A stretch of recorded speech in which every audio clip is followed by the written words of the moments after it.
भारत की 100% GDP growth ने पूरी दुनिया को हैरान कर दिया है। 10 सालों में भारत की जबरदस्त ग्रोथ को देख चीन से लेकर अमेरिका तक सब हैरान हैं।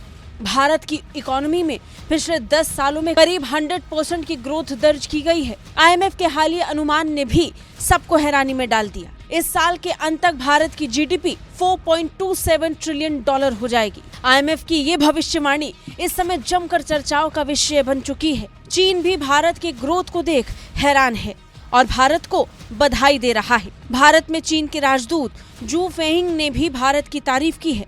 उन्होंने आईएमएफ के आंकड़ों के अनुसार भारत की 100% जीडीपी ग्रोथ को लेकर तारीफ की।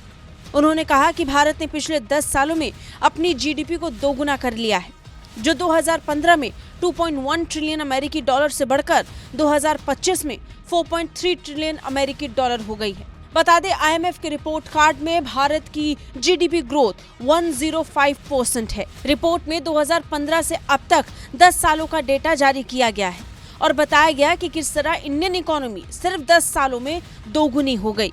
जहां 2015 में भारत सबसे बड़ी अर्थव्यवस्थाओं वाले देश की लिस्ट में 10वें नंबर पर था, अब वो 5वें नंबर पर आ चुका है। इस लिस्ट को देखकर अनुमान लग रहा है कि भारत अब चौथे नंबर पर आ जाएगा। 3 सालों में तीसरी सबसे बड़ी अर्थव्यवस्था भी बन सकता है। चीन भी भारत की इस ग्रोथ को देखकर हैरान है। पिछले ही दिनों चीन के रुख को लेकर साफ चर्चाएं हो रही थी कि चीन भारत के साथ व्यापारिक साझेदारी को बढ़ाने की कोशिश कर रहा है। चीन के विदेश मंत्री वांग यी की तरफ से भी भारत के साथ इस कोशिश को पूरा करते हुए देखा गया।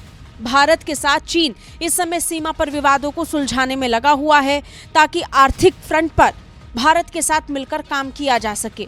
इन दिनों चीन के अधिकारी और मंत्री बार बार हाथी और ड्रैगन का उदाहरण देकर हिंदी चीनी भाई भाई के नारे को फिर दोहराने की कोशिश कर रहे हैं। चीन फिर से इस बात को दोहरा रहा है कि भारत और चीन को मिलकर काम करना चाहिए, मिलकर आर्थिकी फ्रंट पर एक साथ दुनिया में सबसे मजबूत शक्ति बनने के लिए आगे रहना चाहिए। इसके लिए चीन बार बार भारत के साथ कई बैठकों में इसका जिक्र भी करता है। फिलहाल दोनों देशों के बीच रिश्ते वापस सामान्य होते हुए दिखाई पड़ रहे हैं। 2020 में गलवान की स्थिति के बाद दोनों देशों के बीच तनाव बढ़ा। बड़ी बात यह कि भारत और चीन के नेताओं ने एक दूसरे के देशों में दौरे तक नहीं किए, लेकिन अब धीरे धीरे ये रिश्ते पटरी पर आ रहे हैं। और इस बीच चीनी राजदूत का भारत की अर्थव्यवस्था पर टिप्पणी करना और भारत की तारीफ करते हुए बधाई देना बता रहा है कि चीन भारत के साथ मिलकर आगे काम करना चाहता है।